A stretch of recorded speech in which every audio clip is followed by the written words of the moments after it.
Hello student, आज हम लोग इलेक्ट्रिक पावर की बात करेंगे। ठीक है, तो इलेक्ट्रिक पावर क्या होती है? पावर तो क्लास 9 में आप लोगों ने पढ़ा ही होगा कि पावर बराबर क्या होता है, work done upon time. Unit time में जो वर्क डन होता है उसको हम बोलते हैं पावर। ठीक, rate of doing work is called power. Power की यूनिट क्या होती है? वाट। पावर की यूनिट क्या होती है? वाट होती है। जूल पर सेकेंड। वाट का मतलब क्या हुआ? जूल पर सेकेंड। 1 जूल वर्क 1 सेकेंड में होगा तो हम क्या कहेंगे? उसकी पावर कितनी है? 1 वाट। ठीक, चलो अब बात करते हैं इलेक्ट्रिक पावर की। इलेक्ट्रिक पावर क्या होती है? इलेक्ट्रिक पावर भी सेम ही चीज़ है, बस थोड़ा सा उसकी टर्मिनोलॉजी चेंज हो जाती है। अब हम इलेक्ट्रिक सर्किट की बात करें तो इसमें रेजिस्टेंस होता है और एक बैटरी होती है। अब इसमें दो है, रेजिस्टेंस है और बैटरी है। तो बैटरी का काम क्या होता है, रेजिस्टेंस का काम क्या होता है? जैसे 20 वोल्ट की बैटरी है तो बैटरी क्या करती है? रेजिस्टेंस के अक्रॉस पोटेंशियल डिफरेंस डेवलप करती है। ठीक, तो इसकी वजह से क्या फ्लो होती है? करंट फ्लो करती है। करंट क्यों फ्लो करती है? चार्ज फ्लो करता है। चार्ज क्या करता है कि जब चार्ज यहाँ गया तो यहाँ पे चार्ज का एनर्जी कितनी है? QV, और यहाँ पे चार्ज की एनर्जी कितनी है? 0। तो जब चार्ज चला यहाँ से तो इसकी एनर्जी क्या थी? QV, और फिर यहाँ पे एनर्जी क्या है? 0। अब ये 0 एनर्जी, तो चार्ज के पास तो कोई एनर्जी नहीं, क्या करेगा? फिर ये बैटरी के पास जाएगा, बैटरी फिर इसको QV एनर्जी देगी। तो इस तरीके से बैटरी कर क्या रही है? बैटरी इस रेजिस्टेंस को लगातार एनर्जी प्रोवाइड कर रही है। बात समझ में आ रही है? चार्ज QV एनर्जी लेके गया रेजिस्टेंस के पास, अपनी सारी एनर्जी खर्चा करके वापस आ गया। फिर बैटरी के पास गया, बैटरी ने क्या कहा? बैटरी ने किया, बैटरी ने फिर उस चार्ज को क्या कर दिया? QV एनर्जी दे दिया। फिर ये एनर्जी लेकर के चला, फिर रेजिस्टेंस को लेके चला गया। तो बैटरी लगातार एनर्जी दे रही है चार्ज फ्लो करने के लिए। और रेजिस्टेंस क्या कर रहा है? जो एनर्जी चार्ज लेकर के आ रहा है, रेजिस्टेंस उस एनर्जी को क्या कर रहा है? खर्चा कर रहा है। तो यहाँ दो काम हो रहा है, बैटरी एनर्जी दे रही है और रेजिस्टेंस एनर्जी खर्चा कर रही है। तो अब ये एनर्जी दे रही है, एनर्जी खर्चा कर रही है, तो इसमें टाइम है कुछ, तो टाइम को हम क्या करेंगे? डिवाइड करेंगे। यूनिट टाइम में हम एनर्जी ये कितनी दे रही है, यूनिट टाइम में कितनी एनर्जी कंज्यूम कर रहा है। वो जो यूनिट टाइम में जो एनर्जी बैटरी दे रही है या रेजिस्टेंस खर्चा कर रहा है, उस एनर्जी को हम बोलते हैं इलेक्ट्रिक पावर। तो what is electric power? Rate of supply energy, rate of supply electric energy, rate of supply electric energy by battery, और rate of consumed energy by resistance is called electric power.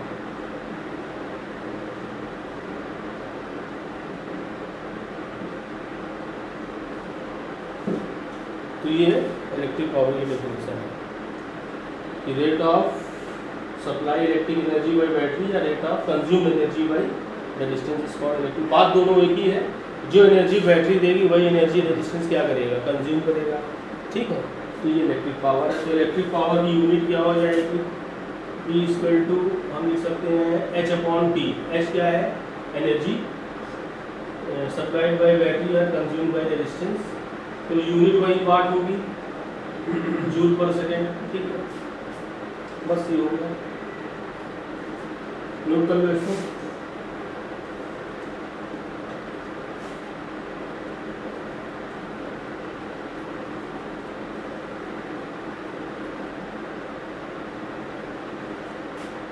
तो H equal to क्या होता है? H equal to होता है VIT, और क्या होता है? I²RT, और क्या होता है? V²/R। ये 3 फार्मूला था H का। तो पावर क्या होती है? पावर होती है H/T। तो पहली इक्वेशन क्या हो गई? VI, दूसरी क्या हो गई? I²R, और तीसरी क्या हो गई? V²/R। ये पावर का 3 फार्मूला आ गया। ठीक है, कुछ एग्जांपल। एक इलेक्ट्रिक बल्ब है 100 वाट का, इलेक्ट्रिक बल्ब है 100 वाट का, 100 वाट का इलेक्ट्रिक बल्ब है, 220 वोल्ट से कनेक्टेड है। तो हमें क्या जानना है, करंट जानना है, रेजिस्टेंस जानना है, इस तरीके का क्वेश्चन आता है। तो P equal to V I, formula क्या है, P equal to V I. तो P कितना है 100 वाट, V कितना है 220 आई, तो I इक्वल टू क्या आ गया 100/220, 10/22 कितना आएगा 5/11, 11 4 जा 44, 11 5 जा 55, 0.45 एम्पियर करंट आएगा। और क्या जानना है, रेजिस्टेंस जानना है। तो P इक्वल टू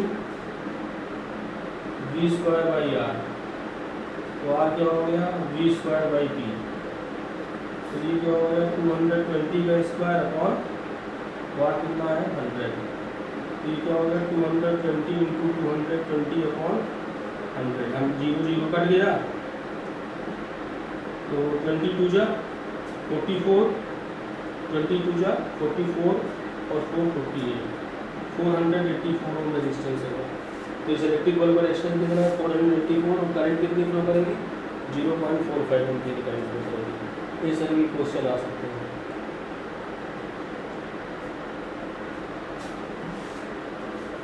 ठीक है, नोट कर लो, इजी क्वेश्चन है, फार्मूला बेस्ड क्वेश्चन है।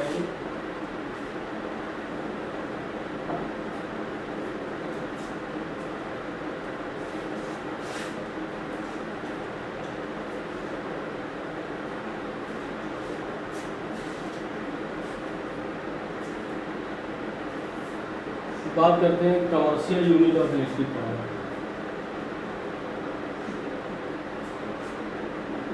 Commercial unit of electric energy, power में इलेक्ट्रिक एनर्जी की बात करेंगे।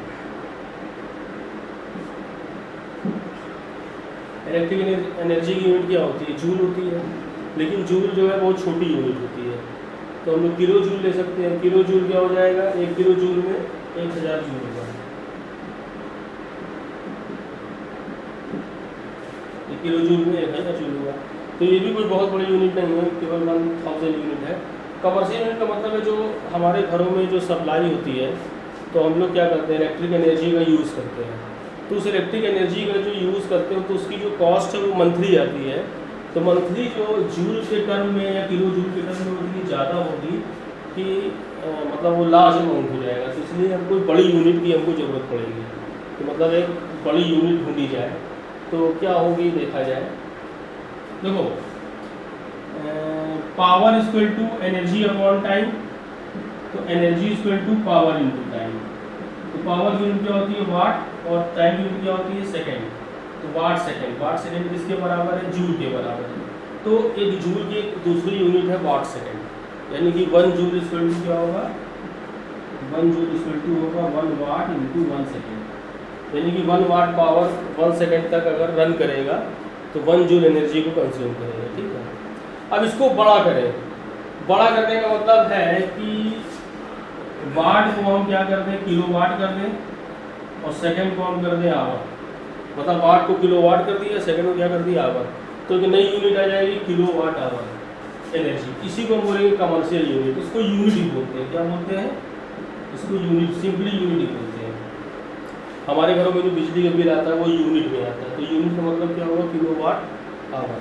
ठीक है, तो एक नई यूनिट है। और ये बहुत बड़ी यूनिट है। देखो कैसे बड़ी यूनिट है, इसको जूल में कन्वर्ट करो।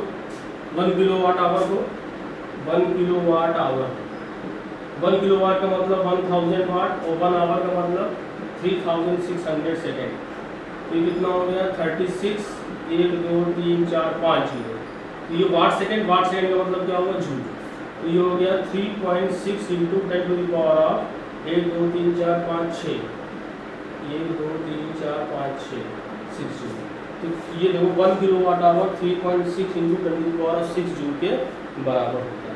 ठीक है, तो ये लार्ज अमाउंट ऑफ एनर्जी है। इसको सिंपली हम लोग यूनिट बोलते हैं। ठीक है, इसको भी नोट कर लीजिए आप लोग।